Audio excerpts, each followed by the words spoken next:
প্রথম চান্সে যদি জান্নাতে যেতে চান, জাহান্নামের কোন স্পর্শ ছাড়া যদি জান্নাতে যেতে চান, তাহলে এই 16 বদভ্যাস থেকে, 16টি অপরাধ থেকে নিজেকে বাঁচাবার চেষ্টা করতে হবে। কোরআন এবং হাদিসের আলোকে আমরা কিছু হতভাগা মানুষের কথা জানি, যে মানুষগুলো হয়তো নামে মাত্র তাদের অনেকে মুসলমান, হয়তো অনেকে নামাজ কালামও পড়ে, কিন্তু জান্নাতে তারা যেতে পারবে। কারা সে হতভাগা মানুষ? যারা হয়তো তাদের অনেকে আছে মুসলিমই না, আবার অনেকে আছে যারা মুসলমান হওয়া সত্ত্বেও, নামে মুসলমান হওয়া সত্ত্বেও জান্নাতে প্রবেশ করতে পারবে না।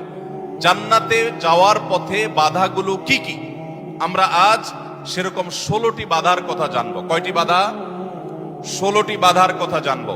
16 শ্রেণীর হতভাগা মানুষের কথা জানবো, যে হতভাগা মানুষগুলো জান্নাতে যেতে পারবে না। জান্নাতে যাওয়ার এই নেয়ামতের সৌভাগ্য লাভ থেকে তারা বঞ্চিত হবে। আল্লাহ রাব্বুল আলামিন সেরকম কপাল পড়া মানুষদের কাতারে যেন আমরা শামিল না হই, আমাদের সবাইকে সে তৌফিক দান করুন। ভাইরা আমার, আমরা যে শ্রেণীগুলোর কথা বলবো, প্রত্যেকটা শ্রেণীর পাশাপাশি আমরা কোরআন বা হাদিস থেকে উদ্ধৃতি এবং রেফারেন্স ইনশাআল্লাহ টানবো। আপনাদের কাজ হলো, আমাদের সবার কাজ হলো, এই 16 প্রকার হতভাগা মানুষের কোন একটা প্রকার এর মধ্যে আমি নিজে আছি কিনা সেটা মেলানো। যদি দেখি যে আমার মধ্যে এটা আছে, তাহলে মাহফিলের প্যান্ডেলের মধ্যে বসে, প্যান্ডেলের নিচে বসে এই মাহফিলের মাঠে থেকেই আমি নিয়ত করে ফেলবো যে এই বদভ্যাসটা, এই খারাপ জিনিসটা আমি ত্যাগ করে ফেলবো। যেই 16টি খারাপ জিনিস, যেই 16টি অপরাধ জান্নাতে যাওয়ার ক্ষেত্রে বাধা, সে বাধাগুলো আমাদের জীবন থেকে আমাদের সরিয়ে ফেলার সংকল্প এখান থেকে করে তারপরে বাড়িতে যেতে হবে। তাহলে আজকে মাহফিলে আসা, বসা, আয়োজন করা সবকিছু সার্থক হবে ইনশাআল্লাহ। সবাই নিয়ত করবো তো ইনশাআল্লাহ। আল্লাহ আমাদের সবাইকে তৌফিক দান করুন। সর্বপ্রথম যে হতভাগা মানুষদের কথা বলতে চাই, যারা জান্নাতে যেতে পারবে না, তারা হলো যারা আল্লাহর প্রতি ঈমান আনে নাই, যারা মুসলমান হয় নাই, যারা ঈমান আনে নাই, আল্লাহর প্রতি যারা বিশ্বাস করে নাই, তারা আল্লাহর তৈরি জান্নাতে যাবে, এটা কখনো আশা করা যায়? যদি আল্লাহকে কেউ বিশ্বাসই না করে, আল্লাহর একত্ববাদকে স্বীকারই না করে, শিরকে লিপ্ত হয়, সে মুসলমানই না হয়, তাহলে সে আল্লাহর জান্নাতের প্রত্যাশা কোত্থেকে করতে পারে? একজন মানুষ, তিনি মুসলমান না, তিনি অমুসলিম, তার ব্যক্তি জীবনে অনেক ভালো কাজ থাকতে পারে, অনেক ভালো অর্জন থাকতে পারে, কিন্তু তার ভিতরে ঈমান নাই। এই লোকটা আল্লাহর কাছে জান্নাতের আশা কখনো করতে পারে? একজন মানুষ বাংলাদেশে মানুষের জন্য অনেক কাজ করেছেন, বাংলাদেশের উন্নয়নে অনেক ভূমিকা তার ছিল বা আছে, বাংলাদেশে অনেক কল্যাণকামিতা তিনি চান, তার অনেক ইন্ডাস্ট্রি কারখানা থেকে বহু দেশের উপকার হয়, দেশে মানুষের উপকার হয়, এরকম আরো বহু উপকারিতা তার দ্বারাই হয়। কিন্তু লোকটা বাংলাদেশের অস্তিত্বকে স্বীকার করে না, বাংলাদেশের অস্তিত্বকে স্বীকার করে না, বাংলাদেশের স্বাধীনতা, সার্বভৌমত্ব এগুলো স্বীকার করে না। সে যদি বাংলাদেশকে অস্বীকার করে, বাংলাদেশ রাষ্ট্রের বিরুদ্ধে বিদ্রোহ করে, তাহলে এই ব্যক্তিকে বাংলাদেশ রাষ্ট্র বা রাষ্ট্রের তরফ থেকে রাষ্ট্রীয় কর্তৃপক্ষ কখনো তাকে রাষ্ট্রের কোনো সম্বর্ধনা, রাষ্ট্রের কোনো বিশেষ সম্মাননা ওই ব্যক্তিকে কখনো দিবে? দেওয়ার কথা। যে রাষ্ট্রকেই স্বীকার করে না, রাষ্ট্র তাকে সম্বর্ধনা দেওয়ার কথা। তার হতে পারে অনেক অর্জন আছে, হতে পারে অনেক অবদান আছে, তার একটারও 2 পয়সার কোনো মূল্য থাকবে না যদি সে রাষ্ট্রটাকে কি করে? অস্বীকার করে। ঠিক একইভাবে যে আমার রবকে মানে না, যার আল্লাহর প্রতি ঈমানই নেই, বিশ্বাসই নেই, তার হাজারটা ভালো কাজ থাকতে পারে, আল্লাহ রাব্বুল আলামিনের কাছে সে কখনো জান্নাত প্রত্যাশা করতে পারে? যে আল্লাহকে স্বীকার করে না, সে আল্লাহর কাছে জান্নাত কিভাবে আশা করে? এজন্য ভাইরা আমার, সহিহ মুসলিমের হাদিসে আসছে, নবী করিম সাল্লাল্লাহু আলাইহি ওয়াসাল্লাম বলেছেন, লা তাদখুলুল জান্নাতা হাত্তা তুমিনু, তোমরা ততক্ষণ পর্যন্ত জান্নাতে প্রবেশ করবে না যতক্ষণ পর্যন্ত তোমরা ঈমানদার হবে না। অর্থাৎ ঈমানদার না হলে জান্নাতে যাওয়ার কোনো সুযোগ নেই। এই প্রথম শ্রেণীর মানুষ, তারা দুনিয়া থেকে যদি ঈমান ছাড়া যায়, তাহলে সেক্ষেত্রে চিরকাল তারা জান্নাতে নিষিদ্ধ থাকবে, অনন্ত অসীমকাল জাহান্নামে তারা থাকবে, জান্নাতে কখনোই আসতে পারবে না। আর বাকি 15 শ্রেণীর মানুষ যারা আছে, এরা এক সময় তাদের পাপ এবং অপরাধের প্রায়শ্চিত্ত করার পর, এর শাস্তি পাওয়ার পর আল্লাহ তাআলা চাইলে তাদেরকে জান্নাতে দিতে পারেন এবং তাদের ঈমান যদি থাকে, কোনো না কোনো সময় তারা জান্নাতে যাবে, তাদের গুনাহগুলো মাফ হওয়ার পর অথবা শাস্তি হওয়ার পর, যেহেতু তারা ঈমানদার। এটাই হলো আহলুস সুন্নাহ ওয়াল জামাতের বিশ্বাস এবং আকীদা, যে মুরতাকিবে কাবীরা, কাবীরা গুনাহ করে দুনিয়া থেকে যদি কেউ জাহান্নামী হয়ে যায়, সে চিরকাল অনন্ত অসীমকাল জাহান্নামে থাকবে না, বরং সেখান থেকে এক সময় না এক সময় সে বের হয়ে আসবে। এটাই আহলুস সুন্নাহ জামাতের আকীদা। মুতাজিলা সহ কিছু ভ্রান্ত ফেরকার মানুষের বিশ্বাস হলো যে জাহান্নামে একবার যে যাবে সে চিরকাল সেখানে থাকবে।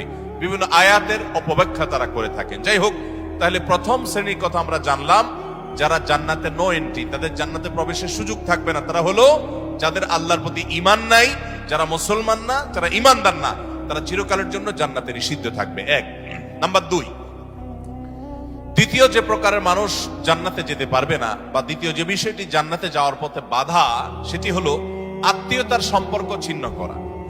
রক্ত সম্পর্কীয় আত্মীয়কে যদি কেউ স্থায়ীভাবে ছিন্ন করে, তাদের সাথে সম্পর্ক যদি একবারে কাট করে ফেলে, বুখারী মুসলিম এক যুগে বর্ণনা করেছেন, নবী করিম সাল্লাল্লাহু আলাইহি ওয়াসাল্লাম বলেছেন, লা ইয়াদখুলুল জান্নাতা কাতি', আত্মীয়তার সম্পর্ক ছিন্ন করে দেয় যে এই ব্যক্তি জান্নাতে প্রবেশ করবে না, সে জান্নাতে প্রবেশ করবে না।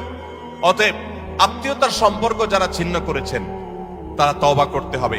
আপনার ভাই, আপনার বোন, শত বাধা হতে পারে, শত ঝামেলা হতে পারে, শত গন্ডগোল হতে পারে, আপনার চাচা, আপনার ফুফু, আপনার মা বাপ, আপনার সন্তান সন্ততি, আপনার মামা, আপনার খালা, এরা সবাই আপনার রক্ত সম্পর্কীয় আত্মীয়। এদের সাথে আপনি স্থায়ী সম্পর্ক ছিন্ন করবেন, এই সুযোগ কিন্তু ইসলাম আপনাকে রাখে নাই। হ্যাঁ, যদি এমন হয় যে তাদের সাথে সম্পর্ক রাখতে গেলে আপনার জীবন হুমকির মধ্যে পড়ে, আপনি বিপর্যস্ত হন, আপনাকে তারা ক্ষতি করে, তো শুধু ক্ষতি থেকে বাঁচার জন্য আপনি দূরে আসেন, সেটা ভিন্ন বিষয়। কিন্তু সম্পর্ক যদি একেবারে স্থায়ীভাবে ছিন্ন করেন, বিশেষ করে দুনিয়াবি ঠুনকো অজুহাতে, ঠুনকো কারণে, কোনো কারণে মনোমালিন্য হয়েছে, আর চিরকালের জন্য সম্পর্ক ছিন্ন করে দিলেন, তো এটা হারাম। এই লোক যদি নামাজিও হয়, এই লোক যদি ওয়াজ মাহফিলেও আসে, এই লোক যদি জিকির আজকারও করে, এই লোক যদি তাসবিহ তেলাওয়াতও করে, যেহেতু সে আত্মীয়তার সম্পর্ককে ছিন্ন করে ফেলেছে, এই লোক জান্নাতে প্রবেশ করতে পারবে না যতদিন না সে তওবা করে তার পাপ থেকে, অপরাধ থেকে সে ফিরে না আসছে। ভাইরা আমার, তাহলে জান্নাতে যাওয়ার ক্ষেত্রে দ্বিতীয় বড় বাধা হলো এই বিষয়টি, অর্থাৎ আত্মীয়তার সম্পর্ক ছিন্ন করা। আর প্রথম বাধার কথা বলেছি হলো বেঈমানি, কুফরি, আল্লাহর প্রতি অবিশ্বাস এবং শিরক। এগুলো জান্নাতে যাওয়ার ক্ষেত্রে সবচেয়ে বড় বাধা, স্থায়ী বাধা। আর দ্বিতীয়টি হলো আত্মীয়তার সম্পর্ক ছিন্ন করা। নাম্বার 3, চগলখড়ি করা। এই বদভ্যাস আমাদের সমাজে এখন প্রচুর পরিমাণে আছে। অনেক মানুষ আছে দেখবেন মুখে দাঁড়িয়ে আছে, মাথায় টুপিও আছে, হয়তো নামাজ কালামও পড়ে, কিন্তু চগলখড়ির বদভ্যাস আছে, এই চরিত্রটা আছে যে আমার কাছে এসে ওনার বদনামি করবে, ওনার কাছে গিয়ে আমার বদনামি করবে, আমার কাছে এসে আমাকে পামপট্টি দিবে, ওনার কাছে গিয়ে ওনারে পামপট্টি দিবে। এরকম লোক আছে না নাই? ঘরে ঘরে। আল্লাহ মাফ করুন, আমাদের অনেকের মধ্যে এই চরিত্রটা আছে না নাই? নবী করিম সাল্লাল্লাহু আলাইহি সাল্লাম এই চগলখড়ি সম্পর্কে সহিহ মুসলিম বর্ণিত হাদিসে বলেছেন, লা ইয়াদখুলুল জান্নাতা নাম্মাম, চগলখোর জান্নাতে প্রবেশ করবে না। জান্নাতে প্রবেশের ক্ষেত্রে আরেকটি বড় বাধা, আরেকটি বড় দেয়াল, আরেকটি বড় প্রাচীর হলো এই চগলখড়ির চরিত্র। ভাইরা আমার, আসুন তওবা করি, চগলখড়ি করব না। কারোর ভালো কিছু পেলে সেটা তার পেছনে অন্যদের কাছে বলবো, আর মন্দ কিছু হলে তার সামনে বলবো। তার সামনে এসে একরকম, তার পেছনে গিয়ে আরেক রকম, সামনে এসে তার প্রশংসা, পেছনে গিয়ে তার দুর্নাম। এই দুশ্চরিত্র অনেক অনেক নেকামলকারী মানুষ, নামাজ কালাম ওয়ালা মানুষ, জিকির আজকার ওয়ালা মানুষ, অনেক ইসলামের কাজ করেওয়ালা মানুষ, দাওয়াতের কাজ করেওয়ালা মানুষ, তাদের মধ্যে এই বদভ্যাস, এই দুশ্চরিত্র, এই খারাপ জিনিস আছে। ভাইরা আমার, আমরা বেশিরভাগ মানুষ চুরি করি না, ডাকাতি করি না, মদ খাই না, মানুষ হত্যা করি না, জেনা করি না, খুন খারাপি করি না, ছিনতাই রাহাজানি করি না। বেশিরভাগ মানুষ এই মাহফিলে আমরা যারা আছি, আমার কথা যারা শুনছেন, বেশিরভাগ মানুষই এই মোটা মোটা বড় বড় অপরাধগুলো আমরা করি না। কিন্তু কিছু কিছু অপরাধ আছে যেগুলো আমরা যে করি, সেগুলো অপরাধ যে আমরা জানিও না, সে বিহিত নাই, সে চিন্তাও নাই, সে ভাবলেশও নাই, এবং সেগুলো যে গুনাহ, সেই গুনাহগুলোকে গুনাহ মনে করছি না, শয়তান বুঝতেই দিচ্ছে না। তার মধ্যে একটা হলো এইটা, চগলখড়ি। ঘরে ঘরে, জনে জনে দেখবেন এই বদভ্যাস, যে সামনে একরকম, পিছনে আরেক রকম, নেফাকি এবং কপটতা আজ জনে জনে ভরে গেছে। আল্লাহ তাআলা আমাদের সবাইকে জান্নাতে যাওয়ার ক্ষেত্রে কত বড় বাধা, এই বাধাকে আল্লাহ তাআলা আমাদেরকে অতিক্রম করার তৌফিক দান করুন। এই বাধা অতিক্রম করার উপায় কি ভাই? উপায় হলো এখনই তওবা করবেন। আমি জীবনে কখনো কারোর সামনে গিয়ে একরকম, পেছনে গিয়ে আরেক রকম, এই মুনাফিকি আমি করব না, এই কপটতা আমি করব না, এই 2 নম্বরে আমি করব না, এই প্রতারণা আমি করব না। কোন মানুষের সামনে গিয়ে ভালো সাজবো, পেছনে গিয়ে দুর্নাম করব না, আরেকজনের কাছে গিয়ে তার দুর্নাম করা, আর আবার তার কাছে গিয়ে আরেকজনের দুর্নাম করা, অর্থাৎ দুজনের মধ্যে লাগালাগি করে দেওয়ার জন্য যে ভূমিকা, সেই ভূমিকা অবতীর্ণ হওয়া, এই চগলখড়ি, এটা হলো জান্নাতে যাওয়ার ক্ষেত্রে তৃতীয় বড় বাধা। চগলখোর সে জান্নাতে নো এন্ট্রি থাকবে। আল্লাহ তাআলা আমাদের সবাইকে বদঅভ্যাস পরিত্যাগ করার তৌফিক দান করুন।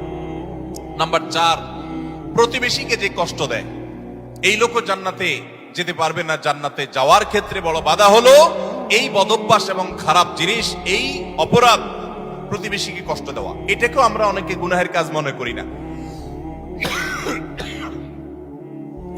অনেক লোক আছে দেখবেন, গোটা দুনিয়ার সব মানুষের সাথে তার সম্পর্ক ভালো, কিন্তু নিজের প্রতিবেশীর সাথে সম্পর্কটা কি নাই?